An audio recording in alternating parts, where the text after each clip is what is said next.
Hi hello and welcome to Thiya's kitchen. நம்ம சேனலில் கொஞ்ச நாளாக ஏன் வீடியோஸ் எதுவும் அப்லோட் பண்ணுறதில்ல அப்படின்னு நிறையா பேர் கேட்டிருந்தீங்க. போட முடியாத சில சுச்சுவேஷன்ஸ், அதனால தான் என்னால் எந்த வீடியோவும் அப்லோட் பண்ணவே முடியல. இனிமேல் நம்ம சேனலில் தொடர்ந்து ரெகுலராக நம்ம வீடியோஸ் வந்துகிட்டே இருக்கும். இன்றைக்கி ரம்ஜான் ஸ்பெஷல் மொஹபத் கா ஷர்பத் எப்படி செய்ய போகிறது அப்படின்னு தான் பார்க்க போகிறோம். ரொம்பவே ஹெல்த்தியான ஈஸியான ஒரு சம்மர் ரெஃப்ரெஷ்மெண்ட் ட்ரிங்க் இது. வீடியோவை தொடர்ந்து ஸ்கிப் பண்ணாமல் பார்த்துட்டே இருங்க. ரொம்ப ஈஸியாக இருக்கும். அதோட இந்த ரெசிபியை ஏன் மிஸ் பண்ணோம் அப்படின்னு நினைக்கிற அளவுக்கு இருக்கும் இந்த ரெசிபி. ஸோ வீடியோவை தொடர்ந்து ஸ்கிப் பண்ணாமல் பாருங்கள். இப்போது நம்ம சேனல் நீங்கள் சப்ஸ்கிரைப் பண்ணலை அப்படின்னா சப்ஸ்கிரைப் பண்ணிவிட்டு பக்கத்தில் உள்ள பெல் ஐக்கான் மறக்காமல் ப்ரெஸ் பண்ணிவிடுங்க. சப்ஸ்கிரைபர்ஸ் ரெசிபி பேஜ்னு சொல்லி பார்த்துடலாம். நம்மளோட ரெசிபீஸை வியூவர் செஞ்சு பார்த்துட்டு எனக்கு ஃபோட்டோ சென்ட் பண்ணுவாங்க. பொல்லாச்சி பச்சை மிளகாய் கிரேவி சத்யா திண்டுக்கல்லேருந்து செஞ்சு போஸ்ட் பண்ணியிருக்காங்க. இதுவும் அவங்க தான் செஞ்சுருக்காங்க. குலுக்கி சர்பத். இந்த ரெசிபீஸோட லிங்க் டிஸ்கிரிப்ஷன் பாக்ஸில் கொடுக்குறேன், செக் பண்ணிக்கோங்க. இந்த பேஜ் இன்க்ரீடியன்ஸ் பேஜ் வந்து ஸ்க்ரீன்ஷாட் எடுத்து வச்சுக்கோங்க, ரொம்பவே யூஸ்ஃபுல்லாக இருக்கும். பால் 1 லிட்டர் எடுத்து நல்லா கொதிக்க வச்சிட்ருக்கேன். பால் வந்து நல்லா கொதிச்சதுக்கு அப்புறமா இதை நம்ம ஆற வைக்க போகிறோம். இப்போ பால் நல்லா பொங்கி வந்துருச்சு. இதை ஆஃப் பண்ணிவிட்டு ஆற வச்சுருக்கேன். பால் வந்து சூடாக இருந்தது அப்படின்னா நல்லா இருக்காது. நல்லா ஆற விட்டுருங்க. இந்த மாதிரி ஒரு அகலமான பாத்திரத்தில் ஊற்றிட்டு நல்லா ஆற விட்டுருங்க. இது கொஞ்சம் நேரம் ஆறட்டும். இப்போது இதில் என்னென்ன இன்க்ரீடியன்ஸ் ஆட் பண்ண போகிறோம் அப்படின்றத பார்த்துடலாம். இது சப்ஜா சீட்ஸ், சியா சீட்ஸ்ன்னு சொல்லுவோம் இங்கிலீஷில். இது வந்து தண்ணி ஊற்றி ஒரு 5 to 10 மினிட்ஸ் இதை ஊற வச்சுடுங்க. அப்படியே இது வந்து அப்படியே டபுள் மடங்கு வந்து நல்லா ஊறி வந்துடும் நமக்கு. இந்த சியா சீட்ஸ் வந்து நிறைய ஹெல்த் பெனிஃபிட்ஸ் இருக்குது. இதில் டயட்டில் இருக்கவங்க இதை அடிக்கடி சேர்த்துக்கலாம். இந்த சம்மர் டைமில் வந்து இதை நம்ம அடிக்கடி வந்து நம்ம ஃபுட்டில் சேர்த்துக்கிட்டோம் அப்படின்னா ரொம்ப யூஸ்ஃபுல்லாக இருக்கும் நமக்கு. இது அந்த சூட்டை தணிக்கிறதுக்கு இது ரொம்ப நமக்கு உதவியாக இருக்கும். ஸோ அடிக்கடி வந்து சாப்பாடில் இதை சேர்த்துக்கோங்க. இந்த சம்மர் டைமில் குழந்தைங்களுக்கு கூட கொடுக்கலாம், ரொம்ப நல்லது.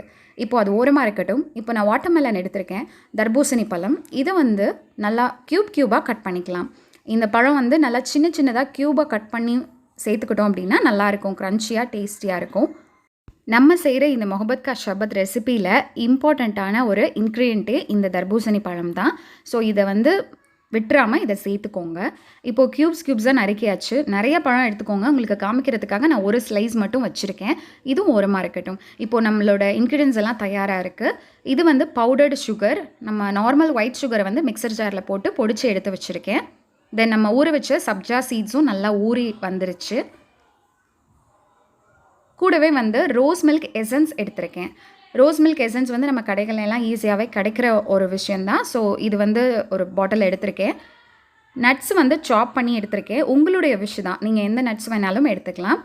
தென் நம்மளோட தர்பூசணி பழமும் ரெடியாக இருக்குது. ஆறின பாலும் ரெடியாக இருக்குது. இப்போது நம்ம இது எல்லாத்தையும் எப்படி மிக்ஸ் பண்ணுறது அப்படின்னு சொல்லி பார்த்துடலாம்.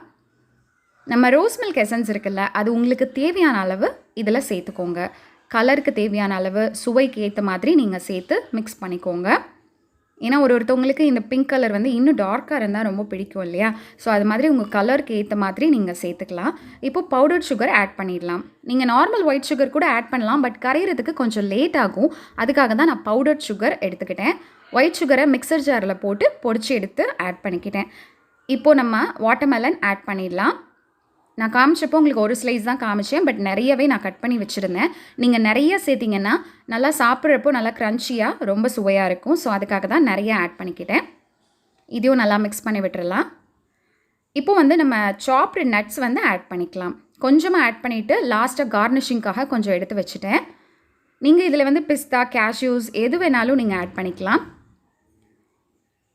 இப்போது ஐஸ் க்யூப்ஸ் சேர்த்துக்க போகிறேன். நம்ம ஒரிஜினல் மொஹபத் கா ஷர்பத்தில் வந்து ரோஸ் பெட்டல்ஸும் சேர்ப்பாங்க. நீங்கள் ரோஸ் பெட்டல்ஸ் கிடச்சதுன்னா அதையும் சேர்த்துக்கோங்க. இப்போது சப்ஜா சீட்ஸ் வந்து ஊறின அந்த சப்ஜா சீட்ஸ் வந்து நான் போட்டுக்கிறேன். கொஞ்சமாக வந்து கார்னிஷிங்காக எடுத்து வச்சுருக்கேன். இப்போது எல்லாத்தையும் சேர்த்து நல்லா மிக்ஸ் பண்ணி விட்டுக்கலாம். இப்போ நம்மளோட மொஹபத் கா ஷர்பத் ரெடி ஆகிடுச்சு. இந்த ரம்ஜானுக்கு கண்டிப்பாக இந்த சம்மர் ரெஃப்ரெஷ்மெண்ட் ட்ரிங்கை செஞ்சு பாருங்கள். ரொம்ப டேஸ்டியாக இருக்கும், ரொம்ப ஈஸியும் கூட இல்லையா? ஸோ குழந்தைங்க ரொம்ப விரும்பியே சாப்பிடுவாங்க இதை. அதோட இந்த சம்மர் டைமில் வந்து இந்த மாதிரி செஞ்சு குடிக்கிறப்போ நல்லா ரெஃப்ரெஷிங்காக இருக்கும் இல்லையா? ஸோ வீட்டில் ட்ரை பண்ணி பார்த்துட்டு எனக்கு ஒரு ஃபோட்டோ சென்ட் பண்ணுங்கள். டிஸ்கிரிப்ஷன் பாக்ஸில் இன்ஸ்டாகிராம், எஃபி பேஜ் எல்லாத்தோட ஐடியும் கொடுத்துருக்கேன், செக் பண்ணிக்கோங்க. நீங்கள் செஞ்சிங்கன்னா அதில் என்ன டேக் பண்ணுங்கள். தென் தெரிஞ்சவங்க வாட்ஸ்அப்பில் கூட நீங்கள் ஃபோட்டோஸ் சென்ட் பண்ணலாம். இந்த ரெசிபி உங்களுக்கு பிடிச்சிருந்தது அப்படின்னா லைக் பண்ணிவிட்டு மற்றவங்களுக்கும் ஷேர் பண்ணுங்கள். இதுவரை நீங்கள் நம்ம சேனல் சப்ஸ்கிரைப் பண்ணாமல் வாட்ச் பண்ணிகிட்ருக்கீங்கன்னா சப்ஸ்கிரைப் பண்ணிவிட்டு பக்கத்தில் உள்ள பெல் ஐக்கானை மறக்காமல் கிளிக் பண்ணிவிடுங்க. தேங்க்யூ ஃபார் வாட்சிங். Take care and bye bye. Be safe.